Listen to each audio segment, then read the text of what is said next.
In actual reality, people are often pretty boring. That's why reality TV contestants are subjected to a rigorously controlled environment with extensive, often strange rules. Here are a few of them in the name of trashy entertainment. For over 2 decades, The Bachelor and the Bachelorette have been the gold standard of reality dating shows, promising viewers that fairy tale romances might actually exist. The stress of competing for the hand of the series' prize single is considerable. And yes, contestants on both shows undergo an extensive screening process. Quite a bit more extensive, in fact, than one might think.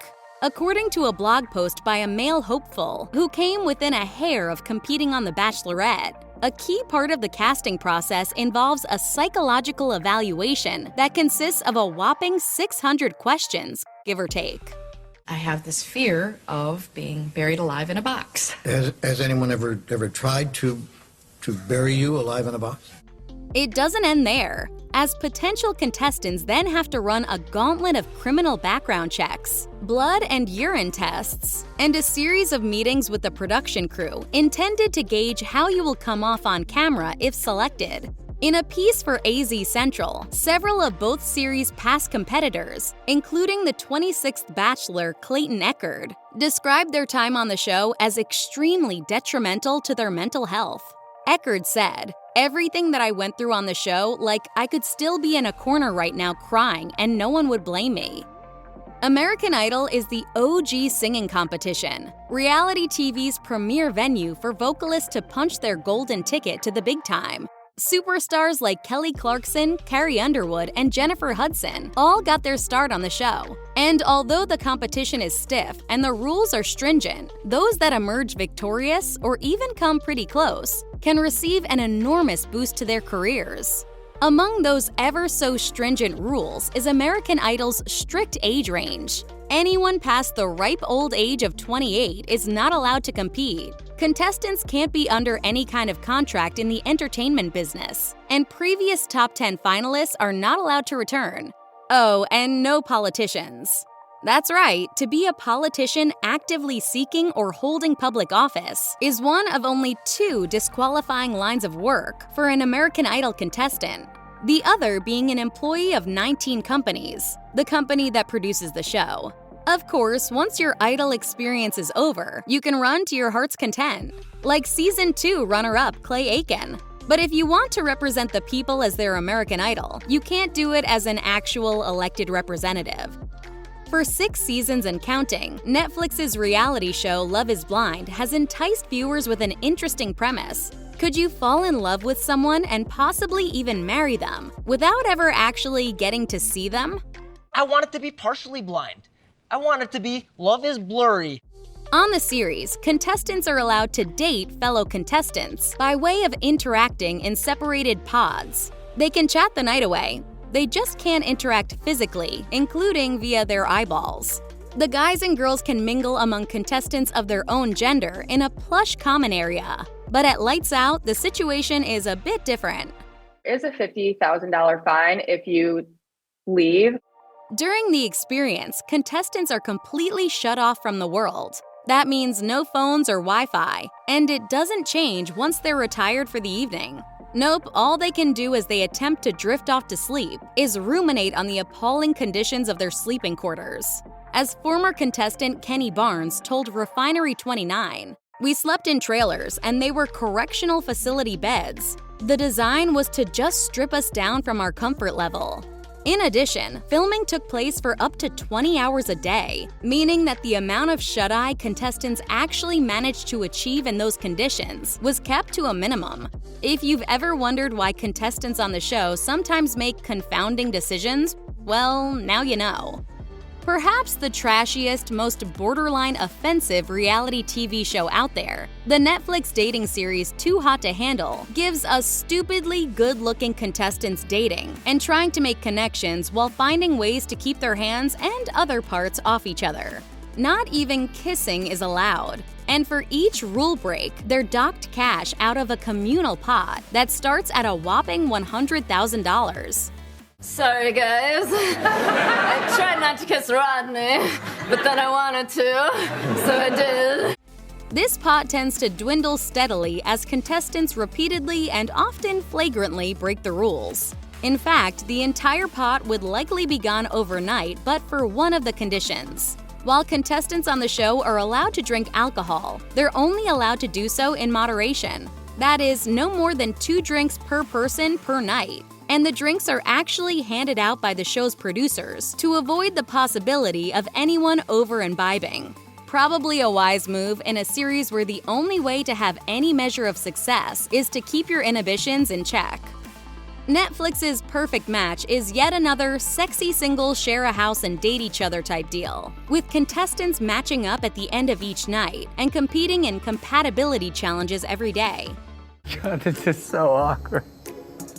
The catch is that as they attempt to form serious, long-lasting connections, more sexy singles are brought in to finagle their way into the house by screwing up those connections. Contestants that find themselves matchless at the end of the night must vamoose, but they are often among those selected to return at a later point in the series. And for the temporarily expelled, their perfect match experience suddenly gets way less exciting.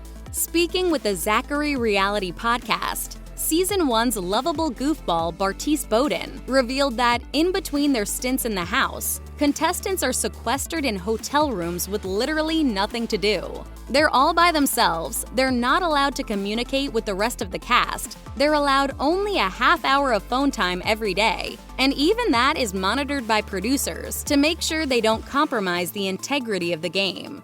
I'm a good girl. You let me suck your toe like an hour ago. Bowden also revealed that while he only appeared on the show for about half the season, he spent a ridiculous 5 weeks on location, meaning that for a whole lot of that time, he was posted up in a nondescript room watching TV. For better and worse, MTV's The Real World pretty much gave birth to the entire reality TV genre, and its simple strangers live together in a house premise has been swiped and put through endless permutations since the show's debut back in 1992. When I walked through the doors, I saw a new world. I saw exciting things, weird things, furniture. It stands to reason that participants would experience a pretty severe disruption to their normal lives while appearing on the show. But the truth may be that once you agree to appear on The Real World, MTV pretty much owns you. According to a copy of the show's contract, supposedly acquired by The Village Voice in 2011, potential participants agree that MTV isn't liable if they're publicly humiliated or, quote, portrayed in a false light. And that's just the tip of the shady iceberg. Real worlders also must agree that they might catch an STD, although they must be screened for them, lose a limb, be subject to, quote, non-consensual physical contact, or even die. And that's not all. The alleged contract states that the stars aren't allowed to change their appearance, go anywhere that MTV isn't permitted to film, or get pregnant. MTV is granted access to their email, employment, and credit history, and other normally private accounts and documentation. And producers are given, quote, blanket rights to your life story, including the right to misrepresent any portion of it. A small price to pay for reality show infamy, though, right? Love Island is another couple up or be eliminated while navigating a constantly updated bevy of sexy singles series. The difference? This one takes place on an island. Well, in a villa on an island. Tune in as they face challenges like getting up from a beanbag.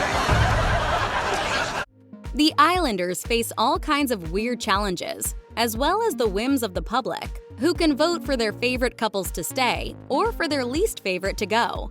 General rules are few, but there is one that's more than a little weird. Actually, it's really not so much a rule as a state of being totally removed from the flow of time. I'm here to shake my weapon and slay! While there are clocks in the villa, they're all wrong, and contestants have no smartphones or watches. Nobody participating in the series ever has any idea what time it is. Former contestant Michael Griffiths, who appeared on the series in 2019, told GQ that he and some fellow Islanders went so far as to attempt to make a sundial during their stay, admitting we still couldn't figure it out. One of television's longest-running reality series, CBS's seemingly very real-looking Survivor pits contestants against each other in remote locations, where they participate in survival-based challenges, form alliances, make enemies, and vote each other off until only one is left standing. The format is an absolute drama machine, and as one might imagine, there are all sorts of rules and requirements in place to make sure that contestants are relatively safe, psychologically prepared, and physically capable. But there's one little rule that has nothing to do with safety or stress levels, and everything to do with the TV part of the reality TV equation. Host Jeff Probst confirmed that the contestants' wardrobes are carefully vetted by the producers before filming, and not just to avoid revealing garments or unlicensed brand names. Not only must participants' clothing give viewers a sense of their personalities, but nobody is allowed to wear the same color shirt, making it easier, of course, for viewers to tell them apart in the early episodes, when the field is crowded. Probst admitted that there's sometimes a bit of pushback from contestants, but pointed out, if the color of your shirt is that important, you're probably not ready for the jungle. The Fox Network's Hell's Kitchen is the ultimate glutton-for-punishment cooking competition, in which professional chefs compete for a prestigious job while facing ridiculously demanding culinary challenges and getting constantly yelled at by Gordon Ramsay. But those aren't the only ways in which the series lives up to its title. What planet are you on? America. The contestants are followed 24/7, and they must agree to be on camera and mic'd up at all times. And that really does mean all times, including when they are sleeping, going to the bathroom, and other such private moments. In a roundtable conversation of former contestants, hosted by The Record, Chef Dana Cohen shared that competitors simply grow accustomed to a complete lack of control over their lives, accompanied by near-total scrutiny, saying, "You never have your phone. You're wearing a microphone 24 hours a day. You fall asleep and then someone goes up your shirt to change your batteries. Cameras are always on you." The only way to escape their roving gaze, she said, was to burst into song, a copywritten song, one which Fox won't pay to license. Lifetime's Married at First Sight is exactly what it sounds like. A crack team of relationship experts select a few couples per season, not to go on a blind date, but to get blind married. Bobby, meet Danielle. Bobby? Danielle, meet Bobby. Hi. I feel like, what should we do? Danielle. The show then follows them as they try to navigate their brand new, maybe lifetime commitments, concluding with Decision Day, on which the couples must decide whether to remain married or call it quits. The marriages on the show are legal and binding. And yes, the couple sign prenuptial agreements beforehand.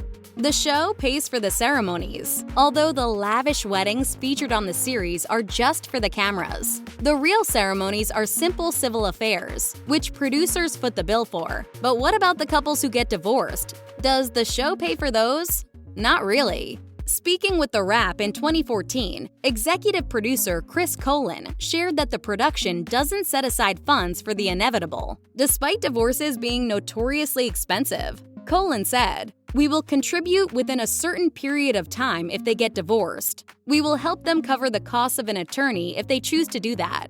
I don't know what the amount is. It's nominal."